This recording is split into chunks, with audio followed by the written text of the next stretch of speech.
Mr. Speaker, job creation is one of our main pillars, and it was one of the major promises we made to the youth of Ghana. To help actualize this promise, we're going to roll out what we call the Ejumawura program. This initiative will create, track, and mentor young businesses annually with a special focus on our youth. For the first phase, the top 2,000 implementable business proposals will be supported with business development training, mentorship, access to startup capital, marketing, and networking to operationalize their innovations and business ideas. We will also launch our flagship National Apprenticeship Program to equip at least 10,000 young people in the informal sector with employable skills, including providing apprenticeship fees and startup kits when they have completed.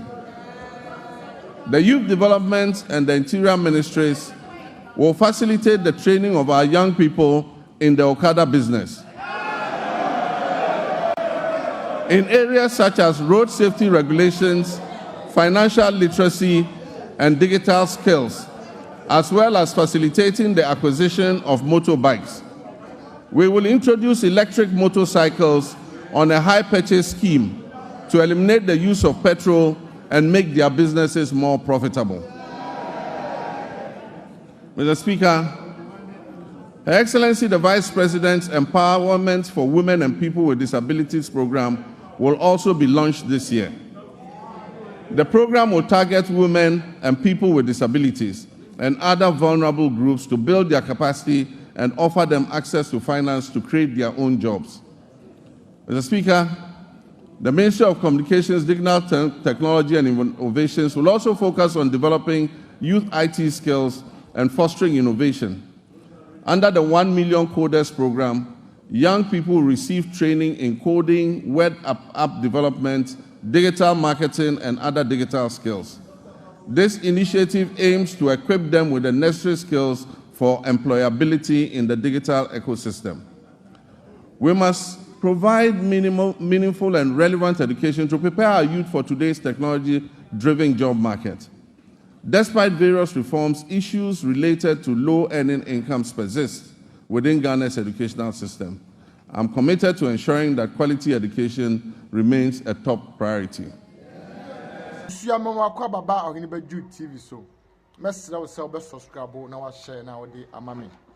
Na program a course aye John Mahama and the Speaker of Parliament etwe enkomo afa adwuma a pese eba omayimu youth no digitalization ene adwuma John Mahama pese ode bre emabunu no na emabunu no enya bi eye na abusua hwade bi wo ha mi sei eye se John Mahama epre se adwuma abeba omayimu na nso so yen hwade bi wo ha school a yakoi I was a team sisa ade kakra bi wo I was a team change your syllabus no kakra ema yankura no wo de premier JHS no I was a di anyema bi awura mu na yankura no timi enya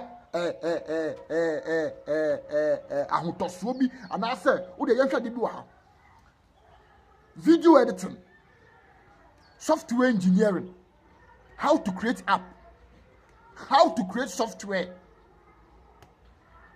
music, camera handling, photographer, how to acting. I was saying the room. Yeah, this activities, digital activities, you bet me, and yeah, you might get our phones, You did me red primary honor to JHS honor. And the ICT young ICT na computer ne phone crampa and crano this year they will school mukran yenya ebini. There's no computer in the classroom. Aya me na me pese me ko school mu ho. Na me ko twitwa anase me ko school mu na me ko twa school mu ho. Minute da fara ko din komo. Na nka ma hunu se ampa asema me kan aya ampa. Sir, there is no computer in the classroom in ICT room. And this year, the video editing, camera editing, photographer, animation, software engineering, and how to acting. Any sa adeno ehye nkra no primary and JHS ya obo se nkra no ebenya adwuma aye e phones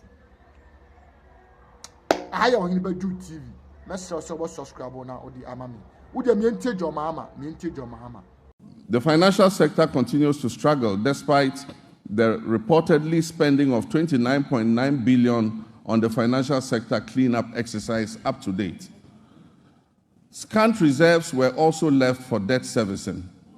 Despite implementing what may be considered the most severe and distressing economic policy in the annals of the Fourth Republic, if not in the entirety of our nation's history, and I'm referring to the domestic debt exchange program. This is in stark contrast to our actions in 2017 before we left office, when we allocated $250 million to the sinking fund handed over to the incoming government to service debts, Ghana's debts. There have been claims that buffers were left for debt repayment, oncoming debt repayment this year. Mr. Speaker, honorable members, let me give you the statement of account for the debt service reserve account, which is also popularly referred to as the sinking fund. This fund shows a balance of only $64,000 in the dollar account, $64,000 in the dollar account, and 143 million Ghana cedis in the CD account. The repercussions of the accumulation of debt and economic mismanagement will require extensive work and sacrifice to repair. In the next 4 years, to put things in context for you, Mr. Speaker, in the next 4 years, our debt servicing will amount to 280 billion cedis. And this comprises of 150 billion for domestic debt and 130 billion in external debt servicing. Our catastrophic debt position has also severely impacted infrastructural projects that should have been completed. Currently, there are 55 stalled projects due to the default of debt and subsequent restructuring, with a total value of $2.95 billion not disbursed. The stalling of these projects is expected to result in a cost overrun of about 15 billion cedis. Mr. Speaker, notwithstanding this gloomy background, I remain committed to leading this government and taking every necessary step to reset our economy, getting things back on track, and working with the good people of our country to build the Ghana we want.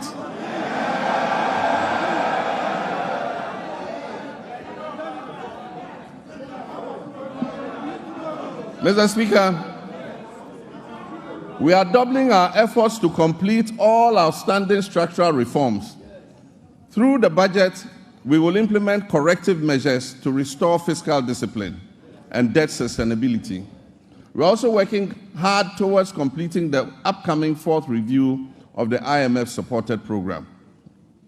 The review is scheduled from April 2nd to April 15th, 2025, and the IMF Executive Board is expected to approve it in June of this year. As we have done previously, we're also building buffers in the sinking fund and adopting prudent debt management practices to ensure prompt repayment of upcoming domestic and external debt maturities. In this respect, government successfully honored the matured coupon payment of $6.081 billion in cash and $3.46 billion in kind, which was due in February 2025 to all domestic debt exchange program bondholders, fully paid. Mr. Speaker, the good news is that we have also built additional buffers in the sinking fund to honor the maturing bonds that are due in July and August. And so bondholders can rest assured that they will be paid to the last peswa, whatever is owed them.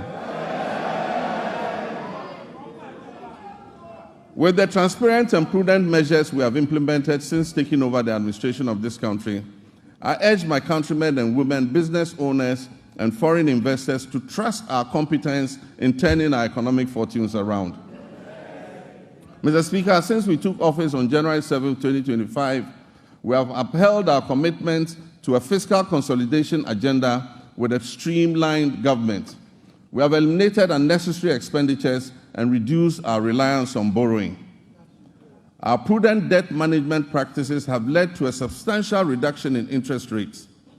The 91-day Treasury bill rate, which was 28.51% on January 6, 2025, has dropped to 24.48% as of February 24, 2025. Similarly, the 182-day Treasury bill rate, which was 29.07% as of January 6, 2025, has decreased to date to 25.388%. Mr. Speaker, the 364-day Treasury bill rate has also moved from 30.41% to 27.30% in the same period.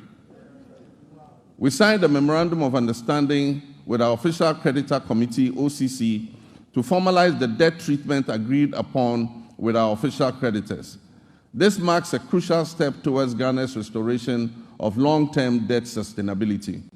The agreement will enable financial resources to support and strengthen our economic recovery. Mr. Speaker, on February 20th, 2025, the National Tripartite Committee and the Public Services Joint Standing Negotiating Committee concluded negotiations on the 2025 minimum wage and base pay for the single-spine salary structure, respectively. I want to use this opportunity to reiterate my sincere gratitude to organized labor and the Ghana Employers Association for the understanding and cooperation in reaching this agreement on the minimum wage and the base pay.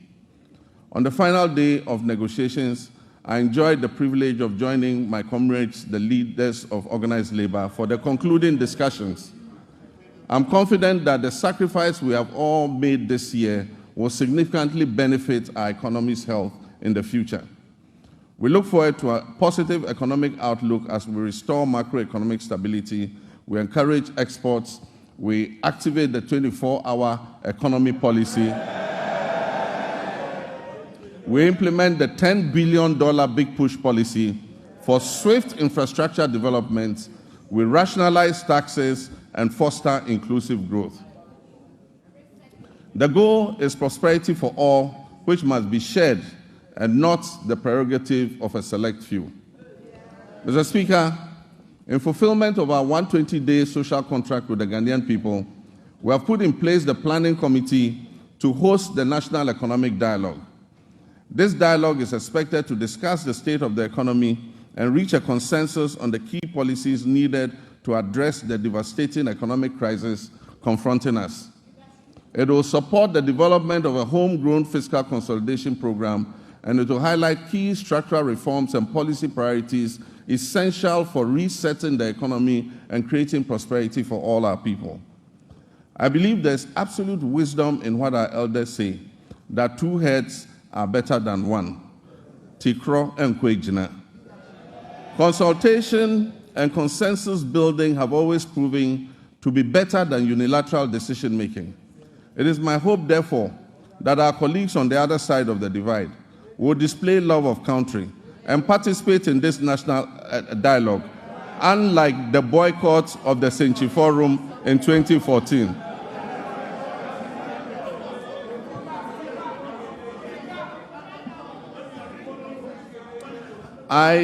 I humbly choose a different path of accommodation and cooperation with all stakeholders.